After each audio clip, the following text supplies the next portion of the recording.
জাহান্নামী চিৎকার করবে আর বলবে, আল্লাহ একটু সময় দেন, একটু বিরতি দেন, একটা মিনিট কদ্দুর আমার জিরাইতে দেন, আমি পারতেছি না মালিক আগুনে। এই মালিক, আমার শরীরটা জ্বলা পুরা ছাই হয়ে গেছে, আমি আর পারছি না মাওলা, আমার একটু বিরতি দেন, 10টা মিনিট কদ্দুর বিরতি দেন, এই আগুন আমি সইতে পারছি না। আল্লাহ তাআলা বলবেন, লা ইউফাত্তারু আনহু, না নাফরমান, 1 সেকেন্ডের বিরতি মিলবে না।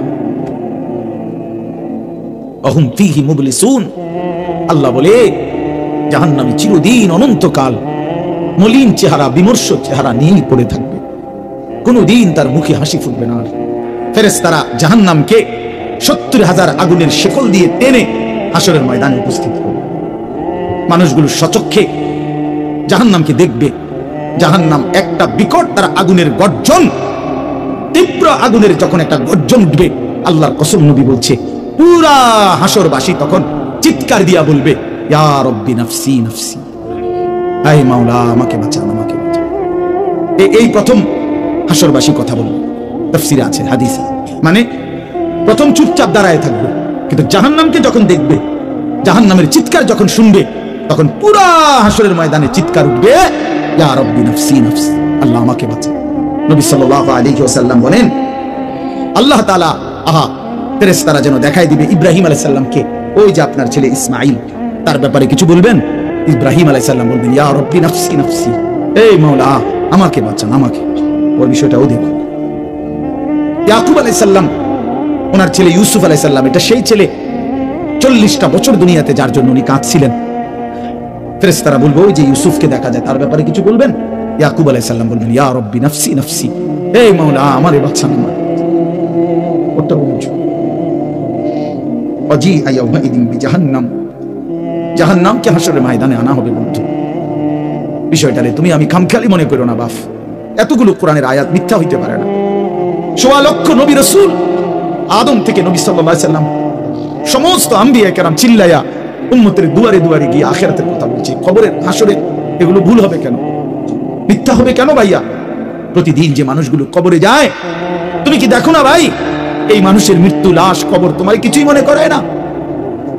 জলজ্জান্ত যে মানুষটা তোমার আমার চোখের সামনে হাঁটতো, চলতো, ফিরতো, খাইতো, ঘুমাইতো, দোকান করতো, বাজার করতো, কত কথা বলতো, আজ এত মানুষ জানা যায় উপস্থিত, কতজন কত কথা বলতেছে, কিন্তু খাটিয়ার ওই লাশ, সে তোমার আর কথা বলে না,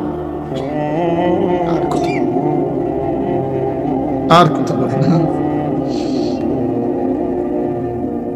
আমি তো আমার বাবার লাশ দেখছি, আমার বাপ সারা জীবন দেখতাম, আব্বারে দেখছি আমি বুঝাবার পরে সারাক্ষণ বলতো, আমার সময় নাই, সময় নাই। আমার মসজিদ, আমার স্কুল, যে বাবারে দেখতাম ফজরের পর থেকে রাত 11টা পর্যন্ত শুধু দৌড়াইতেন, শুধু ব্যস্ত ছিল, সেই বাপ একদিন স্তব্ধ হয়ে গেছে। মৃত্যু বাবাকে একদিন থামাই দিছে, বন্ধু তুমি কি কোনো লাশ দেখো নাই? কেমনে এত লম্বা সময় নামাজ না পড়া থাকে ভাইয়া? 365 দিনে, খোদার একটা বছরে।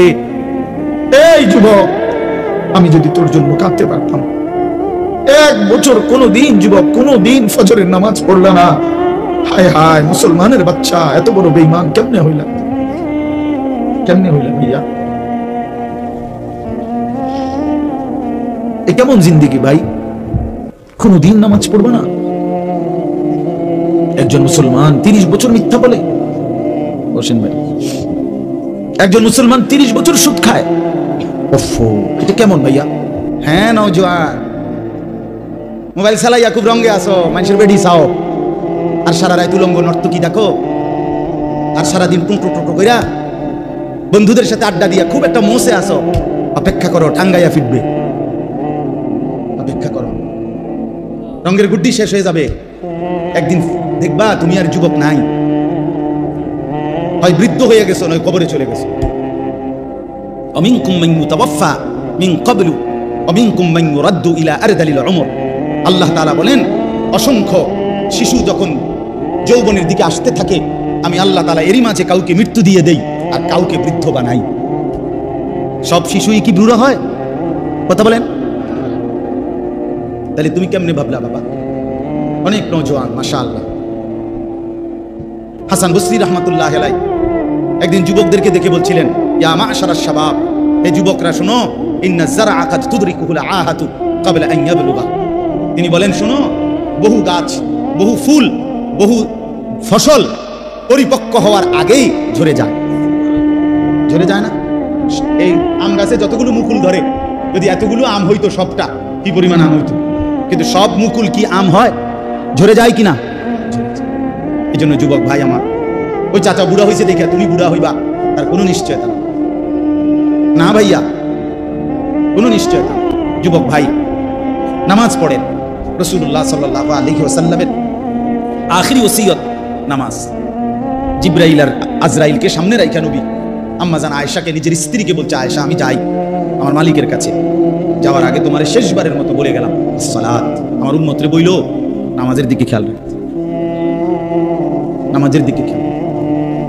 হযরত ওমর রাদিয়াল্লাহু তাআলা আনহু 10.5 বছর মুসলমানদের খলিফা ছিলেন, বাদশাহ ছিলেন, আমির ছিলেন। 10.5 বছর তিনি মসজিদে ইমামতি করতেন, নবীর মসজিদে। এই 10.5 বছর পরে একদিন ফজরের নামাজের ইমামতি অবস্থায় প্রথম রাকাতে এক অগ্নিপূজক ছদ্মবেশে চাদর মুড়ি দিয়ে আইসা সামনের কাতারে হযরত ওমর ইমামের জায়গায়, এই প্রথম রাকাতে ওই বেঈমান আবু লুকলু মাজুসি কোমর থেকে ধারালো ছুরি বাইর কইরা হযরত ওমর রাদিয়াল্লাহু তাআলা আনহুর কোমরের মধ্যে নামাজরত অবস্থায় ছুরি দিয়া 7-8টা গায়ে দিছে। রক্তে নাড়িভুড়ি সহ ওমর রাদিয়াল্লাহু তাআলা আনহু যখন চাপ দিয়া দইরা, এরপরে প্রথম কাতার থেকে হযরত আব্দুর রহমান ইবনে আউফ, একজন সাহাবী, বিখ্যাত সাহাবী, আশারায়ে মুবাশশারার একজন, এই উনারই ইমামের জায়গা আইনা হযরত ওমর রাদিয়াল্লাহু তাআলা একসাথে সরে গিয়ে রক্তে ভাসতেছে। এই অবস্থায় একটা কথাই শুধু বলছে, আব্দুর রহমান আগে নামাজ শেষ করো, তারপরে আমারে দইল। কাটা মুরগির মতো ওমর পাশে তরফাইছে, সাহাবায়ে কেরাম আগে নামাজ আদায় করছে। প্রিয় বন্ধু, ইসলামের জন্য যদি কিছু মনে পড়ে, আখিরাত মনে পড়ে, সেজদা দিতে হবে। আমি শক্ত কথা বলছি আর কি, সেজদাবিহীন আসলেই মানুষ হয় না। আল্লাহ কোরআনে বলছে, মনের ইচ্ছা মতো যে চলে সে ইনহুম ইল্লা কাল আনআম। আল্লাহ বলেন সে মানুষ নয়, সে চতুষ্পদ জন্তু। চতুষ্পদ জন্তু। এজন্য ভাইয়া নামাজ পড়া দরকার, নামাজ পড়া দরকার। অনেক যুবক ভাই সামনে আছে, দাঁড়িয়ে আছো, সবার কাছে অনুরোধ, নিজের উপরে কদর করো, নিজের উপরে দয়া করো। এই মোবাইল শেষ পর্যন্ত ভালো কিছু দিবে না, এই বন্ধুদের আড্ডা শেষ পর্যন্ত ভালো কিছু দিবে না, ভালো কিছু দিবে না। শেষ পর্যন্ত আমরা একাই, কবরে তো একাই, দুনিয়া তো একাই। আমরা বাস্তবতা হলে একা। আচ্ছা, আমার যদি মনে করেন আমিও সবসময় ভাবি আমি একাই। আমার যদি পেটে ব্যথা করে, আর কারো পেটে ব্যথা করে না, আমি একাই। আমার যেদিন পাও ভাঙছে, সেদিন আমার বন্ধুদের পাও ভাঙে নাই, আমারই পাও ভাঙছে। আমার যেদিন জ্বর উঠছে গত সপ্তাহ, আমার সাথে তো আমার বন্ধুদের জ্বর ওঠে নাই, আমি একাই। আমি হাসলে আমি কাঁদলে আমি। আমরা প্রত্যেকে একাই মূলত। কাজেই নিজেকে ভুলে যাওয়া, নিজের আখিরাত ভুলে যাওয়া, নিজের মরণ ভুলে যাওয়া, এটা জীবনের ব্যর্থতা, পরাজয়, এটা লাঞ্ছনা। আল্লাহ আমাদেরকে বুঝ দান। কোরআনুল কারীমের মধ্যে আল্লাহ তাআলা বলেন, বান্দা তোমরা কি এই ভেবেছো যে আমি আল্লাহ তোমাদেরকে অনর্থক বানিয়েছি? কোনো উদ্দেশ্য নাই, এমনি এমনি। ওয়া আন্নাকুম ইলাইনা লা তুরজাউন। এবং আল্লাহ তাআলা বলেন, তোমরা কি এই মনে করেছো বান্দা যে আমি আল্লাহর কাছে তোমাদেরকে ফিরে আসতে হবে না? কি ভাবছো আমার কাছে আসতে হবে না? তো উত্তর দেন, বলেন, উত্তর দেন না যে আমরা কি আল্লাহর কাছে ফিরতে হবে? বলেন না, সবাই বলেন, ছেলেরা বলো ভাই, ফিরতে হবে আমরা আল্লাহর কাছে। তো তিনি কি কিছুই জিজ্ঞেস করবে না? ফাওয়ারাব্বিকা লানাসআলান্নাহুম আজমাইন। খোদার কসম, কোরআনে আয়াত। আল্লাহ বলেন, আমি রবের কসম করে বললাম, আল্লাহ নিজের কসম করে বলছেন, আমি আমার জাতের কসম করে বললাম, বান্দা আমি কিন্তু তোমাদের সকলকেই জিজ্ঞেস করব। ফাওয়ারাব্বিকা লানাসআলান্নাহুম আজমাইন। আজমাইন মানে সকল, একজনকেও ছাড়বো না বান্দা, আমি জিজ্ঞেস করব। কি ভাবছে? তো আল্লাহ তাআলা বলছেন, ভাই ছেলেরা তোমরাও শোনো, ভাই তোমার কল্যাণের জন্য বলতেছি। আল্লাহ তাআলা বলেন, বান্দা আমি কিন্তু জিজ্ঞেস করবো, একটা সেকেন্ড, একটা নিঃশ্বাস আমার হিসাব থেকে বাদ যাবে না। লাকাদ আহসাহুম ওয়া আদ্দাহুম আদ্দা। আল্লাহ তাআলা বলেন, আমি তোমাদেরকে বেষ্টন করে আছি এবং তোমাদের পুরা জিন্দেগি গুনে গুনে রাখছি, গুনে গুনে। হাসি কয়টা, কান্না কয়টা, নিঃশ্বাস কয়টা, হাঁটা কয়টা, চলা কয়টা, হাত নাড়াইছো কয়বার, আল্লাহ বলেন আমার হিসাব আছে। মা তাসকুতু মিন ওয়ারাকাতিন ইল্লা ইয়ালামুহা। আল্লাহ তাআলা বলেন জমিনে যদি একটা পাতাও পড়ে আমি আল্লাহ জানি কোন গাছের কোন পাতাটা পড়ছে, জানে কিনা আল্লাহ? লাহু মা ফিস সামাওয়াতি ওয়া মা ফিল আরদ ওয়া মা বাইনাহুমা ওয়া মা তাহতাস সারা। আল্লাহ বলেন সাত আসমানে যা আমার, সাত জমিনে যা তাও আমার, আসমান ও জমিনের মাঝখানে যা তাও আমার, সাত তবক জমিনের নিচে যা তাও আমার। এই জন্য দোস্ত আমার, বন্ধু আমার, বাপ আমার, ভাই আমার, পর্দার আড়ালের মায়েরাও, আমার জন্য আপনাদের জন্য আমরা সবাই এটা বোঝা দরকার। আমাদের জিন্দেগির এক সেকেন্ড ফালতু না। হাসতে হাসতে বলা আর কাশতে কাশতে বলছেন, মস্কারি করে বলছেন আর ঠাট্টা করে বলছেন, ইয়ার কি করে বলছেন, সমস্ত কিছু হিসাব হচ্ছে, হিসাব দিতে হবে। ওয়াকুল্লুহুম আতিহি ইয়াউমাল কিয়ামাতি ফারদা। আল্লাহ তাআলা বলেন তোমরা সকলেই আল্লাহর সামনে কিয়ামতের দিন একজন একজন করে দাঁড়াতে হবে, একজন একজন, আলাদা আলাদা। ফারদান মানে ওয়াহিদা, একজন একজন, আলাদা আলাদা উত্তর দিতে হবে।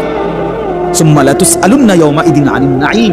আমার দেওয়া প্রতিটি নিয়ামত সম্পর্কে অবশ্যই আল্লাহ বলেন তোমাদেরকে জিজ্ঞেস করা হবে। হাশরের ময়দানে আছে আল্লাহ ফেরেশতাদেরকে বলবে ওয়াকিফুহুম ইন্নাহুম মাসউলুন। আমার বান্দাদেরকে লাইন ধরে দাঁড় করাও, কিফু, তাদেরকে থামাও, দাঁড়াও। ইন্নাহুম মাসউলুন, তাদের সকলকেই আজকে জিজ্ঞেস করা হবে। বহু আয়াতে ওয়া ইম মিনকুম ইল্লা ওয়ারিদুহা। আল্লাহ বলে তোমাদের একজনও এমন হবে না, নবী বলো, রাসূল বলো, আউলিয়া বলো, ইমানদার বলো, নাফরমান বলো, প্রত্যেককেই ফুলসিরাত পার হতে হবে, পার হতে, প্রত্যেককে তার আমলনামার মধ্যে প্রত্যেকে হাতে নিতে হবে, হয় ডান হাতে নয় বাম হাতে। প্রত্যেককেই মিজানের পাল্লার সামনে আসতে হবে তোমার আমলনামা ওজনের জন্য। আল্লাহ তাআলা বলেন বহু মানুষ তার আমলনামা নিজের জিন্দেগির কর্মকাণ্ড মিজানের পাল্লায় দিবে ওজনের জন্য। আহা, আল্লাহ বলে কাফের, বেঈমান, নাফরমান, পাপী, ফালা নুকিমু লাহুম ইয়াউমাল কিয়ামাতি ওয়াজনা। সেদিন কিয়ামতের দিন মিজানের পাল্লাতে তাদের সারা জিন্দেগির সমস্ত কর্মকাণ্ডের এক বিন্দু কোনো ওজন আসবে না, 100 গ্রামও হবে না, 100 গ্রাম। জিন্দেগিটা শুধু ভাত তরকারি আর বন বিড়ি আর চা বিস্কুট আর মা, ঘর বাড়ি বাজার ব্যবসা চাকরি টাকা রোজগার এর মধ্যেই শেষ করে দিছে। এই পুরাটা একসাথে ওজন দিলে কিছুই আসবে, কিছুই আসবে। আল্লাহ তাআলা বলেন ফামান সাকুলাত মাওয়াজিনুহু ফাহুয়া ফি ঈশাতির রাদিয়া ওয়া মান খাফফাত মাওয়াজিনুহু ফাউম্মুহু হাওিয়া।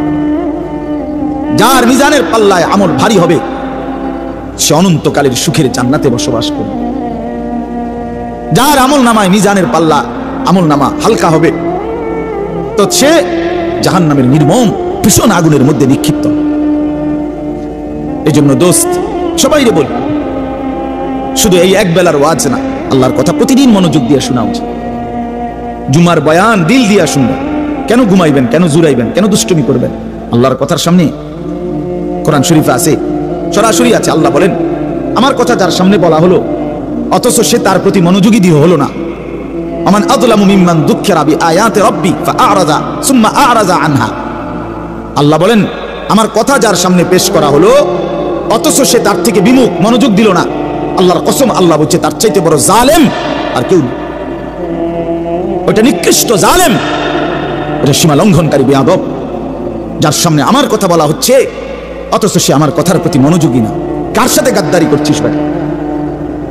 কার সাথে? কত বড় মালিকের কালাম, কলিজা ছিঁড়ে যাওয়ার কথা, দিল নড়ে উঠবার কথা। তাকশাইরু মিনহু জুলুদুল্লাযীনা ইয়াখশাউনা রাব্বাহুম। আল্লাহ বলে কোরআন তো আমি এমন নাজিল করেছি আমার ইমানদার বান্দা যখন শুনবে তো তার শরীরের চামড়ার উপরে যে পশমগুলো আছে সেগুলো দাঁড়ায় যাবে। বুঝছে? এই জন্য বাপ আমার, বন্ধু আমার, এতক্ষণ লাগাই আপনাদেরকে এই কথাটাই বুঝাইতে চেষ্টা করলাম। আজকের জন্য না, জিন্দেগি পরিবর্তনের জন্য আল্লাহর কথা দিল দিয়ে শুনতে হয়। ছোট হুজুর বড় হুজুর কোনো কথা না, আপনাদের গ্রামের হুজুর আর বাহিরের হুজুর কোনো কথা না। আমিও গ্রামেরই, আমি কোনো মাটির তলের থেকে আসি নাই, চাঁদের দেশ থেকে আসি নাই, ঠিক কিনা বলেন? আমিও এক গ্রামের সন্তান, তো আলামিনও এক গ্রামের সন্তান, মৌলানা ইয়াহিয়াও এক গ্রামের সন্তান, হুজুর এক গ্রামের সন্তান। তাহলে স্থানীয় না দূরের এটা কোনো কথা না, প্রধান বক্তা না বিশেষ বক্তা এগুলো কোনো কথা না, সকালে বলছে না আসরের পরে বলছে এগুলো কোনো কথা না। রাত 10টা বাজে ওয়াজ করলে উনি প্রধান বক্তা আর আসরের পরে বয়ান করলে উনি সামান্য বক্তা, এই সিদ্ধান্ত কে দিল? বলো কথা, এটা কেমনে ফয়সালা হইল? মাগরিবের পরে ওয়াজ করলে উনি বিশেষ বক্তা, তো নবী সাল্লাল্লাহু আলাইহি সাল্লাম কোনোদিন মাগরিবের পরে বয়ান করে নাই। কথা বলেন না, ফজরের পরে বলে নাই তো। আচ্ছা, এটা কোনো বিষয়? এগুলো ধোঁকা।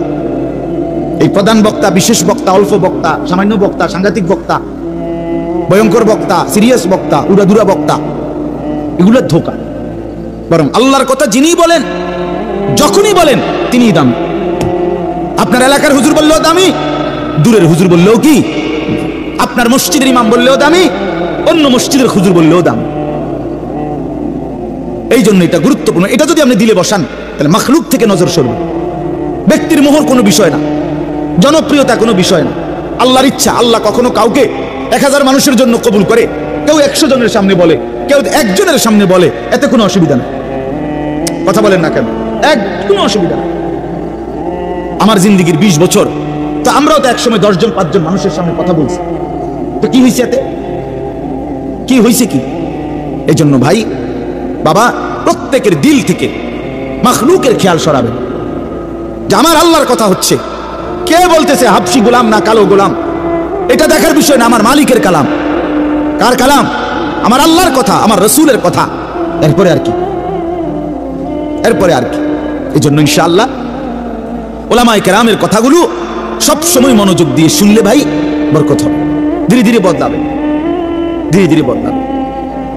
মুসলমানের ছেলেরা, বাবারা, একটা মিনিট বাপ আমার, এই যে কয়জন বসছো ভাই, ভাইবা দেখো, 365 দিনে 1 বছর, 1 বছর কোনদিন যে ফজরের নামাজ পড়লা না, তোমার এটা কেমন জিন্দিগি বাপ?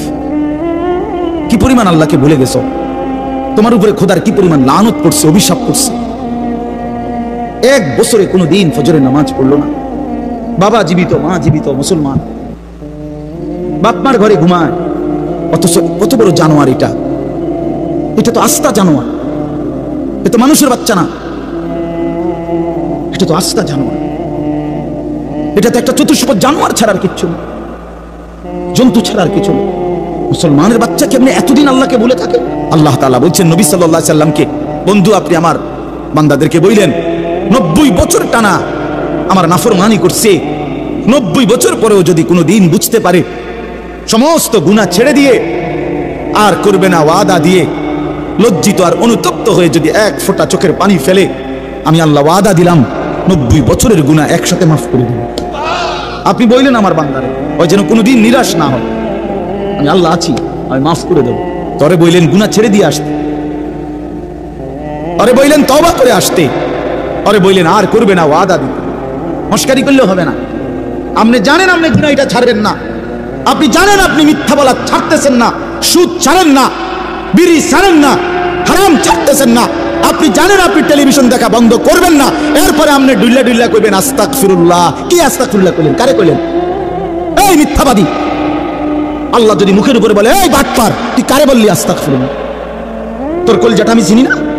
কথা বলেন। মাফ তো চাইবে ওই ব্যক্তি যার বুঝ আসছে যেটা গুনাহ, আমি ছেড়ে দিলাম, আর করব না, ওয়াদা দিলাম, মাওলা আমি লজ্জিত, আমি মাফ চাইতেছি, আপনি আমারে মাফ করে দেন। আল্লাহ বলেন এমন গুনাহ যদি আসমান পরিমাণও হয় আমি মাফ করে দেব, কিন্তু শর্ত হলেও কি করে দিতে হবে? কথা বলেন না, কি করতে হবে? ছেড়ে দিতে হবে, আগে ছেড়ে দিতে হবে, আগে ছাড়ো তো, আর করবা না। বলো একাকি হলে একাকি বলো, রাত গভীরে বলো। আল্লাহ বলেন ইন আতাইতানি লাইলান আতাইতুকা লাইলান, বান্দা তুমি যদি আমার কাছে রাতে আসো গুনাহ নিয়ে মাগফিরাতের জন্য, আমি রহমত আর মাগফিরাত নিয়ে আমি আল্লাহ রাত গভীরেই আসবো, রাতের অন্ধকারে আসবো। আমি রাতের 3টায়ও ঘুমাই না, দিনের 3টায়ও ঘুমাই না, আমি রাতের 4টায়ও ঘুমাই না, আমি দিনের 4টায়ও ঘুমাই না। আমি আল্লাহর কোনো শুক্রবার শনিবার নাই, আমার কোনো ছুটি ছাটা নাই, আমি 24 ঘন্টা আল হাইয়ুল কাইয়্যুম, আমি সর্বদাই জীবিত, আমি সারাক্ষণই আছি, কায়নাত পরিচালনা করছি।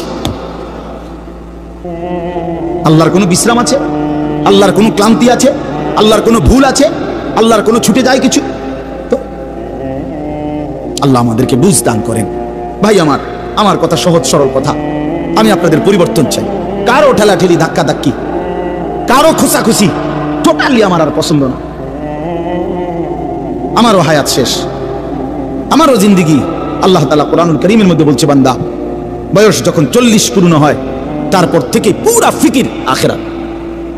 ওয়ালাম্মা বালাগা আশুদ্দাহু ওয়া বালাগা 40 সানা। বুজুর্গানে দিন তো বলছে 40-এর পরে জিন্দেগি গুটায় ফেলো, পুরা দিল দিমাগ আখিরাতের দিকে ফেলো। আল্লাহ আপনি আমারে দয়া করে 40 পর্যন্ত হায়াত দিয়েছেন, এবার আপনার শুকর মাওলা, শুকর মাওলা, শুকর। অথচ আপনাদেরকে আল্লাহ তাআলা 60 বছরের হায়াত দিলেন। আপনারা এত সুন্দর জীবন আল্লাহ দিছেন, এতটা সুযোগ দিলেন, মাইডারে বিড়ি খাইতে খাইতে শেষ করে দিয়েছে, বন খাইতে খাইতে আর চা খাইতে খাইতে, চা দোয়ানে গপ মারতে মারতে আর ফালতু কথা কইতে কইতে শেষ। এটা কি? এটা কি? এটা কোন ধরনের কথা? বুড়া মানুষ আড্ডা দিবে কেন? বুড়া মানুষ গপ মারবে কেন? বুড়া মানুষ বিড়ি খাবে কেন? বুড়া মানুষ ফালতু কথা বলবে কেন? বুড়া মানুষ গালিগালাজ করবে কেন? আপনার তো এখন কবর দেখা যায়, দেখা যায় না? তো আপনার তো একটা সেকেন্ড নষ্ট না করে উচিত জিন্দেগির এই শেষ সময়টা আল্লাহর তাসবিহ, জিকির, কান্নাকাটি, দোয়া এর মধ্যেই লেগে থাকে। এটা উচিত ছিল না? কই, এই খবর তো নাই। আমাদের তো একটু ভাবা উচিত ছিল ভাই। ছেলেরা আমার বাবা আমারা সবাই, আমিও ভাবি, আপনিও ভাবেন, একটা বার তো ভাবা উচিত ছিল। এত লম্বা সময় লাগাইয়া, আমার যখন কোনো নাম নিশানা ছিল না, তখন আল্লাহ তাআলা একদিন আমারে বাবা মায়ের মিশ্র বীর্য থেকে ধীরে ধীরে আমারে মায়ের পেটে রেডি করলেন। কেন করলেন? কেন করলেন? বসে বসে মোবাইল টিপবা ভাই, এই জন্য। শুধু কেবল নারী দেখবা, নর্তকী দেখবা, সারা রাত উলঙ্গ ছবি দেখবা, জিনা ব্যভিচারের আড্ডায় যাবা, মদ জুয়ার আড্ডায় যাবা, আর অসৎ বন্ধুদের সাথে সারাদিন আড্ডা দিয়ে এই সুন্দর হায়াত, এমন সুন্দর চেহারা, এমন চমৎকার নাক কান হাত পাওয়ালা বড়ি তিলে তিলে শেষ করে দিবা, নষ্ট করে দিবা। আহা আফসুস, এর জন্য আল্লাহ বানাইছেন। হায় হায় বাপ, মাঝ বয়সী চাচা আপনারা বলেন, জিন্দেগি আল্লাহ তাআলা কেন দিলেন? এই শুধুমাত্র 2টা ছেলে বিদেশ পাঠাইলেন, 3টা মেয়ে বিদেশ বিয়ে দিলেন, বাড়িতে এখন ঘর করিলেন, হ্যাঁ, সোফা বানাইলেন, খাট বানাইলেন, কয়টা ফার্নিচার আসবাবপত্র বানাইলেন, খালাস। এই নাম 60 বছর? আল্লাহ তাআলা জিন্দেগির 50টা বছর উপার্জনের ক্ষমতা দিয়েছেন এই শুধু এই যে ফার্নিচার আর এই গদ্দুর কদ্দুর, এই কদ্দুরের জন্য। একজন মুসলমান হিসেবে এই শেষ, এই জীবন? বলে আল্লাহ তাআলাকে জানা দরকার, জিজ্ঞেস করা দরকার। তো আল্লাহ তাআলা এই সূরার মধ্যে সেই প্রশ্নের উত্তর দিয়েছে, বান্দা, একটি লম্বা সময় পার করে আমি আল্লাহ তোমাকে পৃথিবীর অস্তিত্বে এনেছি, তুমি শোনো আমি তোমারে কেন বানাইছি। আল্লাহ তাআলা বলেন, হাল আতা আলাল ইনসানি হিনুম মিনাদ দাহরি লাম ইয়াকুম শাইআম মাযকুরা। প্রতিটা মানুষের উপর দিয়ে এরকম যুগের পর যুগ অতিবাহিত হয়েছে যখন সে উল্লেখ করার মতো, পরিচয় দেওয়ার মতো কোনো কিছুই ছিল না। এই মাটিতে কার অস্তিত্ব কেউ বলতে পারবে? ওই গাছে, ওই ফুলে, ওই ফলে, ওই খাদ্যে, ওই খাবারের মধ্যে কার অস্তিত্ব আছে আমরা জানি কেউ? শুধু জানে কে? আল্লাহ বলেন, শুধু আমি জানতাম। লাম ইয়াকুম শাইআম মাযকুরা, এই পৃথিবীর কারো কাছে তুমি উল্লেখ করার মতো ছিলাম। আগামী 50 বছর পরে, আগামী 30 বছর পরে কার ঘরে কোন সন্তান আসবে এখন বলেন? আমরা জানি কেউ? তাই আল্লাহ তাআলা বলেন, কেউ জানতা না, তুমি জানতা না, তোমার কোনো নাম, দাম, পরিচয় উল্লেখ ছিল না। দ্বিতীয় আয়াতে আল্লাহ বলেন, সেই আমি আল্লাহ, ইন্না খালাকনাল ইনসানা মিন নুতফাতিন আমশাজ। একদিন আমি আল্লাহই স্বামী স্ত্রীর মিশ্র বীর্য থেকে তুমি মানুষকে সৃষ্টি করেছি। অর্থাৎ যেদিন মায়ের জরায়ুতে গর্ভ হয়েছে, যেদিন মা অনুভব করছে তার পেটে বাচ্চা আসছে, সেদিন কিছুটা আন্দাজ করছে যে হ্যাঁ মা গর্ভবতী, তাও জানতো না ছেলে না মেয়ে। আরো একটা নির্দিষ্ট সময় পরে অনুভব হয়েছে, তো আল্লাহ তাআলা বলেন, তখনও তো জানতা না কোন দিন নাক লাগাইছি, কোন দিন চোখ লাগাইছি, কোন দিন হাত লাগাইছি। আমি পৃথিবীর কাউরে না জানাইয়া বান্দা বড় বেশি মায়া করে নিজের হাতে যত্ন করে তোমারে বানাইছি। আমি একাই বানাইছি, একাই বানাইছি, অন্ধকারে বানাইছি। তোমার মারে ডিস্টার্ব করি নাই, বাবারে ডিস্টার্ব করি নাই, কেউ রে কোনোদিন কিছু বলি নাই, আমি আল্লাহ একাই বানাইছি। তো এরপরে আল্লাহ বলেন, কেন বানাইলাম শোনো, নাবতালিহি, আমি আল্লাহ প্রতিটা মানুষকে বানিয়েছি পরীক্ষা করার জন্য। এই কথাই নাবতালিহি, নাবতালিহি, পরীক্ষা করার জন্য, লিয়াবলুয়াকুম, পরীক্ষা করার জন্য, লিনাবলুয়াহুম, পরীক্ষা করার জন্য, ওয়ালা নাবলুয়ান্নাকুম, পরীক্ষা করার জন্য, ওয়া নাবলুকুম বিশ-শাররি ওয়াল খাইরি ফিতনা। এই কথাটা বিশ্বাস করেন, কোরআন শরীফ আল্লাহ বারবার বলছে, এই তোমারে পরীক্ষার জন্য, পরীক্ষার জন্য, পরীক্ষার জন্য, পরীক্ষার জন্য, ফাতরামি করার জন্য না, ফাইজলামি করার জন্য না, দুষ্টমি করার জন্য। বান্দা খামখেয়ালি করার জন্য বানাই নাই, আমি একটা পিঁপড়াও বেহুদা বানাই নাই। এত সুন্দর মানুষ তোমারে কেন বেহুদা বানাই? আল্লাহ তাআলা বলেন আমাদেরকে আল্লাহ তাআলা বানিয়েছেন পরীক্ষা করার জন্য। কি করার জন্য বলেন না ভাই, আমার কথা শেষ তো, বলেন কি করার জন্য? আবার বলেন, আবার বলেন, আবার বলেন। এখন প্রশ্ন হলো কি পরীক্ষা? আল্লাহ তাআলা বলেন পরীক্ষা হলো এই, আমি তোমার একটা নির্দিষ্ট হায়াত দিলাম, তাও কদ্দুর আমি জানি, তুমি জানো না। শুরুটা যেরকম তুমি জানো না, এখন ওটাও তোমার কইতাম না। 40 হোক, 50 হোক, 60 হোক, 30 হোক, 80 হোক, 90 হোক, 70 হোক, সেটা জানে শুধু কে? আল্লাহ। আল্লাহ বলেন এই যে নির্দিষ্ট হায়াত দিলাম, এই সময়টা আমি আল্লাহ তাআলা দেখতে চাই। মূলত এটা তোমার স্থায়ী জায়গা না, আমি তোমার জন্য একটা স্থায়ী জায়গা রাখছি আখিরাত। সেখানে গিয়া তুমি কি জান্নাতে যেতে চাও নাকি জাহান্নামে যেতে চাও, এই পরীক্ষার জন্য এই সংক্ষিপ্ত হায়াত। আমি শুধু দেখতে চাচ্ছি। এখানে তোমরা দেখতাম না, এটা ওয়েটিং রুম, এটা মূল রুম না। তুমি যে আমি একেবারে বিছনা টিছনা দিয়ে উঠতে আসলে কথা তো ছিল না, এটা হতার জায়গা না। তুমি একেবারে ফাইলিং টাইলিং কইরা, বিল্ডিং টিল্ডিং কইরা, দরজা জানালা SS5 লাগাইয়া তুমি যে একটা বুঝ করে লইছো, তুমি তো মনে করছো আমার বাপ দাদা 14 গোষ্ঠী হয়তো মাটির ঘর আর বেড়ার ঘর আছিল দেখে মরে গেছে, কিন্তু SS5 এর ঘরে তো মানুষ মরে না। না, SS5 এ মরে না। ফাইলিং করলে আর বিল্ডিং মানুষ মরে না। আল্লাহ বলে না বান্দা, অল্প সময়ের হায়াত পরীক্ষা করার জন্য, যে আসল হায়াত জান্নাতে যাবা না জাহান্নামে যাবা।